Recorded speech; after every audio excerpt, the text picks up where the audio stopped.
Hali Oughton here alongside Andy Gresh for an all-new episode of the American Huddle. We have a lot to look back to from this past weekend of the college football season. Andy, great to have you back in here. Week 2, we're going to get things rolling. Yeah, and it was rolling this week across the American Athletic Conference.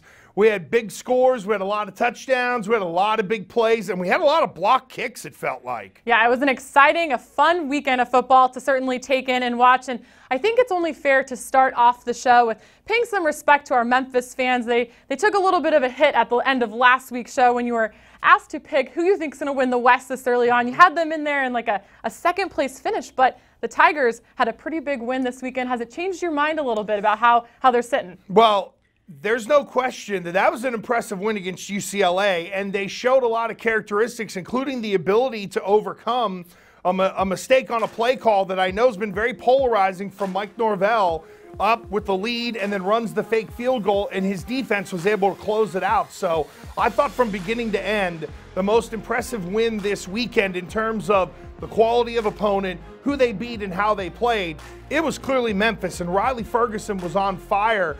And I think what it proves, Hali, is that this American Athletic Conference West, the American West is loaded, and there are 3 teams that can win it. As I mentioned, I had Memphis down on the list, but they're right there, and they clearly showed the ability to fight through a little bit of strain, and their quarterback played out of his mind. Well, I think leading into that game, a lot of the talk was about UCLA quarterback Josh Rosen, a noon Eastern kick on ABC. The whole country was watching this one, and I think the conversation after that game kind of shifted to, hey, who's this Riley Ferguson guy? Right, and he got hot and got rolling early, Hali, and I think that's a big part of that. You know, I always subscribe to the old Bugs Bunny cartoon theory, like Daffy Duck. He's at the top of the mountain in the snow, and it turns into a giant snowball, and you try not to hit the tree. They never hit the tree. That snowball was still rolling downhill, and Riley Ferguson, very easily the offensive player of the week this week in the conference, and rightfully so. You throw 6 touchdown passes, and you match a guy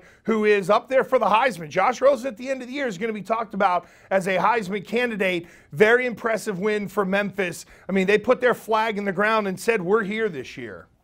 Riley Ferguson named the Offensive Player of the Week, and he could not have gotten it done without his go-to wide receiver, a walk-on. In fact, Anthony Miller, he sent out this great tweet before the game, Andy. It said, walk-ons versus the 5-star. So he was feeling it. He wanted to prove something, and I think he did, because you mentioned these highlights, and he had some great catches on Saturday. Not only did he have great catches on Saturday, but it started with the confidence. And again, Ferguson went to him early. I thought the first and that early part of the second quarter, they were establishing their rhythm offensively, and you could see it started to roll, and he was a big part of it. And you just look at that offensive performance. Are they going to hang 45 on everybody every week? Maybe not, but they can average, say, 31, 32, 33 points a game, in my opinion, and it's always great. I love it when the walk-ons, who obviously you have a chip on your shoulder because you are a walk-on, you want to prove you can beat those 5 stars. That goes a long way in continuing the momentum. Remember, it's 18 to 22-year-old college kids, for crying out loud. We're both athletes. Remember what it was like. There are days where you don't want to get up and work, but when you have guys like that on your football team, they push all of the so-called recruited players to a place to where maybe they wouldn't get to because you don't have that chip on your shoulder. Well, the Memphis Tigers have experienced this type of success before, and yesterday I had a chance to catch up with quarterback Riley Ferguson and Anthony Miller via Skype to find out how they've been handling all of the media attention this week. A lot of people have never wanted to talk to us before, so we just gotta handle that in a professional manner. You know, just act like we've been there before and be prepared for next week. Exactly. I mean, I would say the same thing. I mean, you know, there's a lot of people who underlook us, you know, coming into the season or even last year, and we've gotten used to that. So, you know, if we win a big game or something like that, we have a lot of people come and try and show us attention. But our main focus is just staying focused on ourselves, and we know what we're capable of. So as long as we just stay focused on ourselves, we'll be all right. Well, Andy, I think you can tell both of these guys, they're humble, they're focused, but I think the biggest takeaway for me is they don't want this to be the highlight of their season. They want a whole lot more this year. No question, and they've had the level of success at Memphis. They know how to get there. Your quarterback can really drive you. This was the big man on campus moment, I felt, for Riley Ferguson this weekend. We'll see if that confidence continues to build. They have a very winnable game this week, and that's with all due respect to, you know, the Salukis of Southern Illinois. But if Memphis gets on a roll here, they're as good as anybody, and the quarterback can get hot. Hey, he's had a path where it's gotten him to a point to where he now can be that guy at Memphis. And now it's time for Riley Ferguson and Mike Norvell to do what Justin Fuente and Paxton Lynch did, which was to win a bunch of games and get well into the top 20. Well, Andy, you mentioned it. They'll take on Southern Illinois this Saturday. That's an 8 p.m. Eastern kick on ESPN3. And another team that will look to keep their winning ways going are the Houston Cougars. They won the Battle of the Bayou Bucket, an intra-city rivalry in Houston this past weekend, Andy. Now, 38 first-half points for Houston in this one. They didn't give up any points until a field goal in the fourth quarter. Why is this defense playing so well at this point in the season? You know, we hate to keep standing here every week and talk about Ed Oliver, but you start right there. You have a destroyer in the middle of your defense who is difficult to stop. And then, Haley, I thought as that offensive ball got rolling for Houston, Rice is on roller skates defensively. They're running wide receiver reverses, getting chunk plays, and getting the ball into the end zone. I mean, Houston, it was a very tidy, efficient performance in a game that really mattered to that city. I know in watching the highlights of the game, everybody had Houston on the back of the jersey, so it's not about the individual anymore. It's about the city with what's gone on there. They're a great story. And again, we know they have the ability to put up points, but defensively, we're seeing that group grow, and it really starts with the destroyer in the middle and Ed Oliver. Now, Andy, a big game at home for Houston this weekend. How is their defense going to translate, into the air raid offense that Texas Tech brings to the table? Yeah, I mean, Texas Tech is going to spread you out. They're going to get the ball out quick, and they're going to challenge you. And I think the tough thing for Major Applewhite, the coach of Houston, is dealing with the unpredictability of Cliff Kingsbury, the coach of Texas Tech. He's the kind of guy who will be up 20 in a game and he'll run an onside kick. He'll give you a fake field goal. So it's the old expect the unexpected. But let's make no mistake about it. Houston, to me, is equipped and has the ability to deal with that kind of offense. And again, I'll just go back to Ed Oliver. Texas Tech wants to get the ball out quick. When you have a guy in the middle who can flash, who can get in front of a quarterback, cut down some of those throwing lanes or move them off the spot, you then disrupt the rhythm of that offense. And I think that's going to be key to Houston getting a victory, that and their ability to score 40 points, because we know Texas Tech can score. Well, speaking of a team that can score 40 points, USF returned to action last week. They put up 47 against Illinois. Now, Andy, this is a team that has gotten a slow start offensively in their first couple games of the season. What do you think was different this week? Do you think they came out a little bit different? Yeah, I think they were making plays in the passing game. I thought Flowers did a good job of pressing the ball down the field.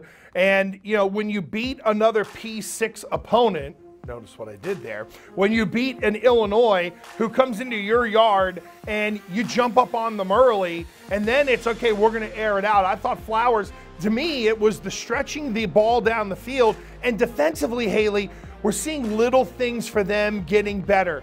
They're tackling better. Their discipline is better. One of the things we talked about with Charlie Strong in Newport for the American Athletic Conference Media Days is he knew he had to get them right defensively. And I think very slowly, step by step, they're getting right defensively. Now, what helps, and it's something that I harp on big in college football, play with the lead. They were able to do that. Their quarterback made some big plays. I think the chunk plays are getting less and less with South Florida.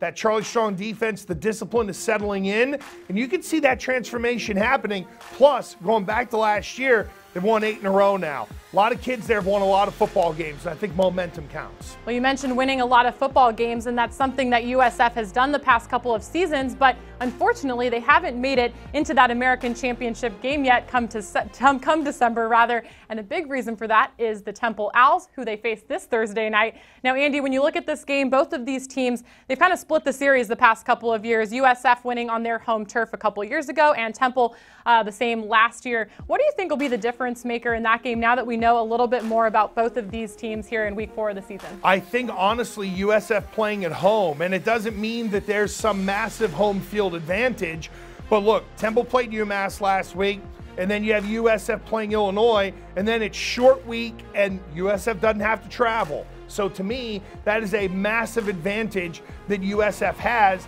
And plus, you know, you've got 2 new coaches there, but to me, the transition at Temple, going from Matt Rule to Jeff Collins, is a little bigger than it is going from Willie Taggart to Charlie Strong at USF.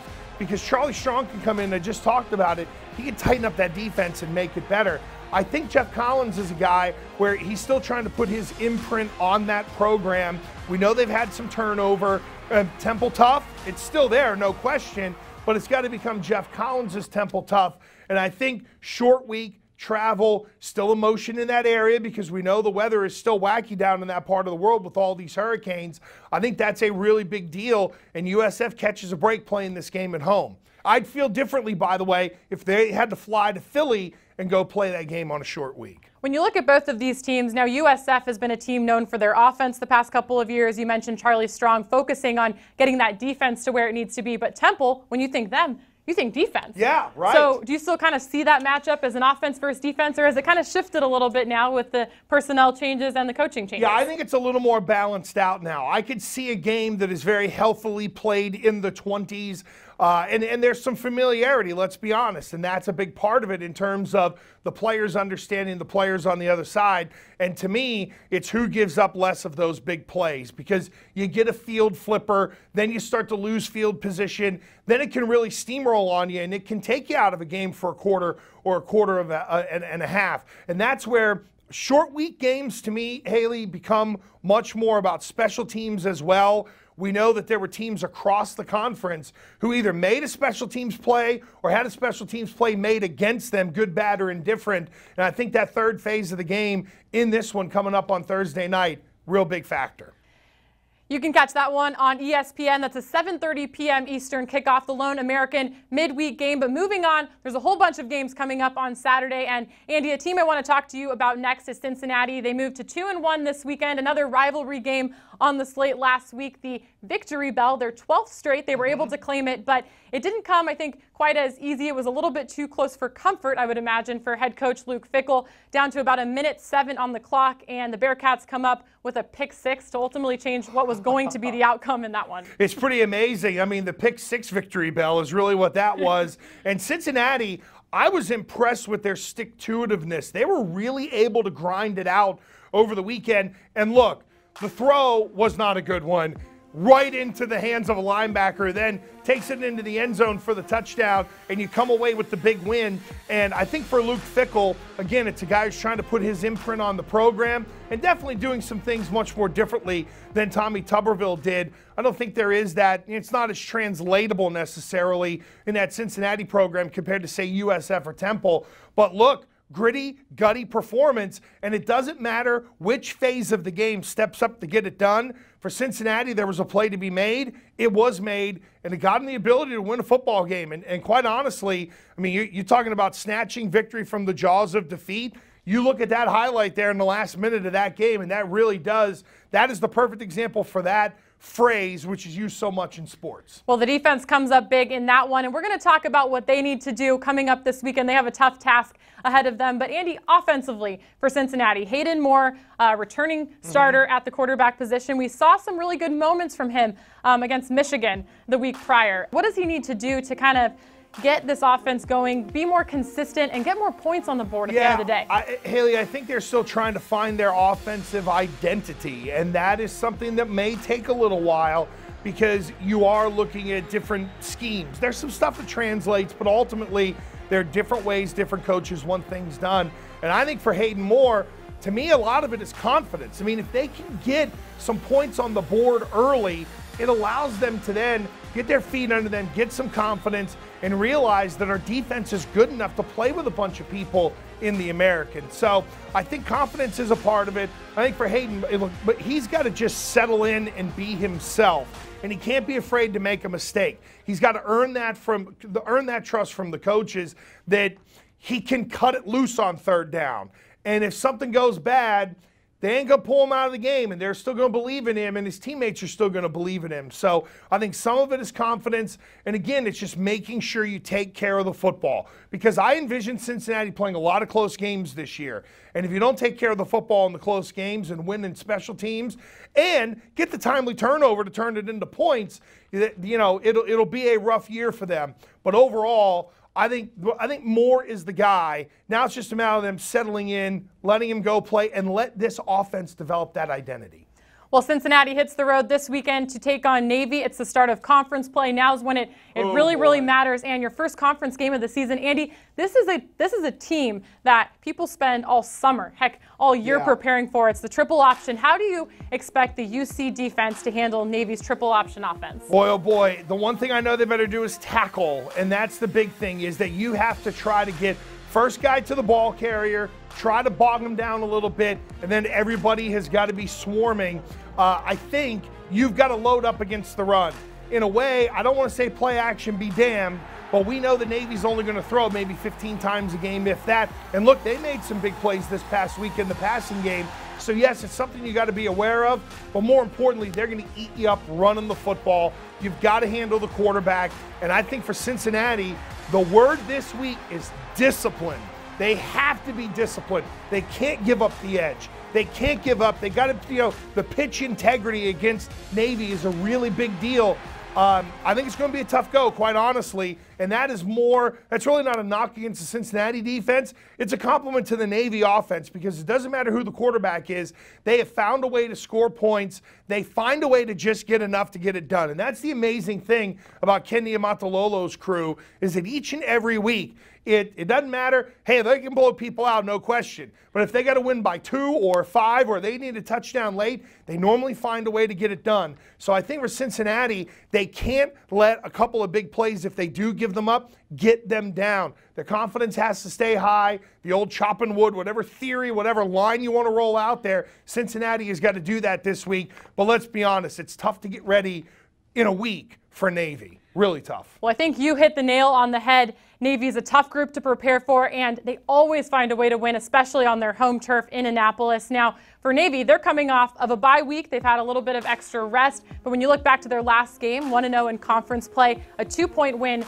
over Tulane. If you're Coach Ken, what do you kind of take away from that game in terms of focusing and getting ready for your second conference game of the season? I think it's making sure that the quarterback is safe, making sure that the quarterback, Zach Abey, who's done a really good job so far, making sure that he is the guy that can help you not only make those chunk plays, but get the ball into the hands of the right guy at the right time. The one thing about the Navy offense, Haley, that I think there may be a misconception of is it's not just, well, we're going to walk up to the line and we're just going to pick a side that we're going to run to. There is a part of that, but there's some intricacy to that offense in terms of your pre-snap reads, making sure you're making the right call. Do I give it to the B back? Am I pitching it to the A back? And then their ability to run things in play action. So I think for them, it starts with the quarterback, making sure Zach Abey is okay, and then how do we find a way to make the chunk plays? Because we know they can do it running. If there's a missed assignment or something, you will see them get out the gate and have a big run, but it's those 15 pass plays per game where if they can average 10 yards per catch, you're adding 150 yards of offense, and the next thing you know, you've got a team on roller skates. So for me, offensively for them, it's do what they do. They're so difficult to prepare for, and as long as the quarterback takes care of the football, you would think that Navy is going to compete against pretty much anybody they play. Well, that should be a great conference game, but moving on to out-of-conference play, again, UCF, Andy. They're a team that's also coming off of some rest, and they will have not played a football game in 22 days. Pretty amazing. Does that help them? Does that hurt them? Or does it not matter? I'm torn on this because some of the teams that have had the layoffs, both in college and the pros, have come out and smacked people because they've been waiting to play. I think, quite honestly, Scott Frost is going to have them wound up tighter than a watch, baby, and they're going to want to come out and play and set the tone. I'm expecting a big performance from UCF this week. When you're sitting around, it's a little bit like camp in a way, Haley, because you go to camp and it's 3 weeks and you're leaning on each other. And I know there isn't as hitting as much when I played, but still, it's, you're like, I want to play a game. And I think those UCF kids are sitting around being like, I want to play a game right now. So I'm expecting an explosion. Scott Frost has done an amazing job at UCF of creating a culture and setting a character. When you talk to Scott Frost, not to say he's like a little frosty, and I don't want to use a pun, but he's very serious, he's very focused, and he's very, he doesn't say much, but he says a lot without a lot of words. He's the antithesis of people like us who do this for a living. He sends his message. I think his football team has taken on his personality, and I don't know how they can't be ready to explode once they finally have the ability to step on the field. You're talking about 3 weeks away from playing competitive football. That's a long time away. I'm just expecting UCF to well, hang a number, quite honestly. Well, you mentioned Scott Frost, a man of few words, but some of the words I got out of him talking to him this summer was that he's like, hey, everybody is like, wow, last year was such a great year. You had 6 wins after a winless season, but he wasn't exactly thrilled with 6 wins. He was almost upset that we brought that up. Yeah, and I think when he looks back to last year, I think the game coming up this weekend is one that he wishes they could have back from last season. UCF losing to Maryland in double overtime last year at home. As a former athlete, you know, that one stings. Oh, that stings, there's no question. And again, it's a chance for a team in the American to beat another P6 opponent. You look at Maryland, they got off to a good start. They've done some good things, but I think you're right, there's the revenge factor and there's the we haven't played in 3 weeks factor. Let's get to Maryland and go whip some tail. A lot of energy, a little bit of redemption. Big game for UCF to kind of make a statement before they get going in conference play against Memphis the following weekend, a game that was rescheduled from the hurricane. So we'll look to see what the Knights have in store here this weekend. But Andy, we've gone through some of the games coming up on the schedule this week. A few others, Army Tulane, that could be a very interesting game. New Mexico, Tulsa. Tulsa's coming off that heartbreaker against Toledo. By the way, that was a hell of a game, I thought. And I know that Tulsa's defense gave up some chunk plays to Toledo, but Mr. President found a way to get Tulsa into the end zone a truckload of times. That was a great watch. I love checking that one out. If you're Tulsa, you stop giving up some of those big plays, you're going to be okay because we know they can score some points. And the other one on the schedule looking forward to is Arkansas State SMU. That's not an easy game. And the Mustangs, they looked really good in those first couple quarters against TCU, but then kind of got away from them there in the end. But you have to expect that they'll bounce back this week. Well, and they just couldn't stop the bleeding. That it was a battle for a while, and then, like you said, in the fourth quarter, things just started to get away from them. Look, I saw on Twitter last week that everybody saw what we were talking about with Cortland Sutton, and that's a good football team, SMU. I think we understand what they can do. And again, that's a matchup against another P6 opponent last week in TCU that was a good test. I think they learned a little something about themselves. I expect a good carryover into this week's performance for Chad Morris's crew. What is your game of the week? Which one are you looking for? Not necessarily that's going to maybe impact the whole season, but just which one are you looking most forward to? It's UCF at Maryland because it has everything that you want, right? UCF has had the big layoff. They've dealt with some strain down in the area in terms of everything with the hurricane. They've done a good job of trying to, be a part of outreach as well. So I'm sure that's a part of the world that would love to get a victory. Plus you have the revenge element and you're going on the road. And when you're trying to get revenge, there's nothing better than being in the road environment to continue to fuel that flame throughout 60 minutes of football. So for me, I'm expecting a big performance this week out of Scott Frost's crew because, again, I'm sure they're going to be banging on the windows of the plane screaming, let's get out and go play now. Well, that should be one of many exciting games and a bunch of great performances that we can expect to see this weekend. And I know moving forward in the weeks ahead, Andy, we want to get your questions. We know you guys have some thoughts.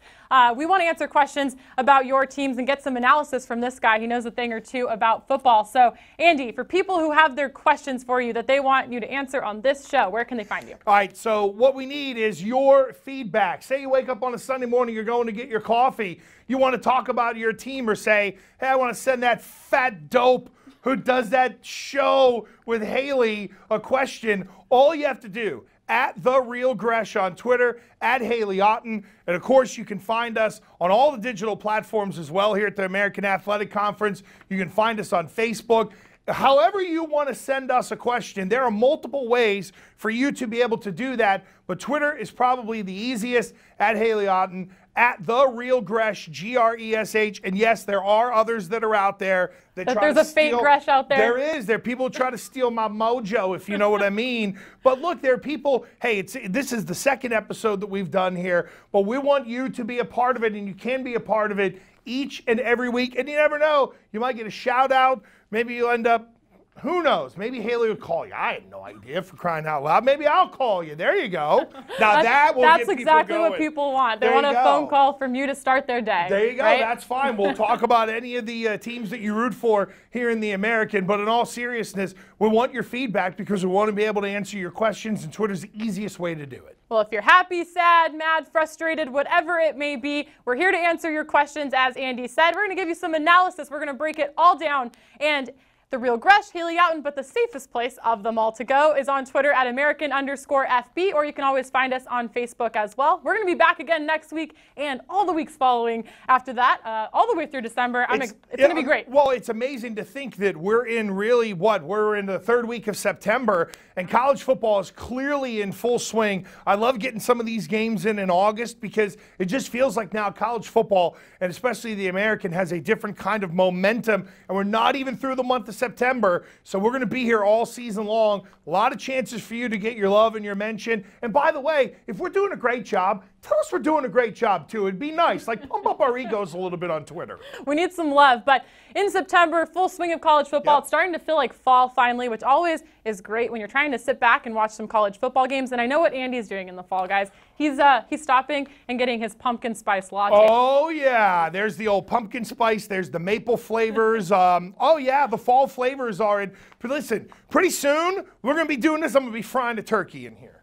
Wow. Thanksgiving. You're already talking Thanksgiving. Of course. We got to get through September, man. Okay, let's get to Halloween first. Deal. All right, there we go. Well, grab your pumpkin spice latte. Tweet us your questions in the weeks coming up. We'll be back again next Thursday for you, answering all your questions, college football related, from around the American Athletic Conference. Thanks again for tuning in with us, guys. On behalf of Andy Gresh, I'm Hali Oughton. Enjoy some great college football this weekend. We'll see you next week.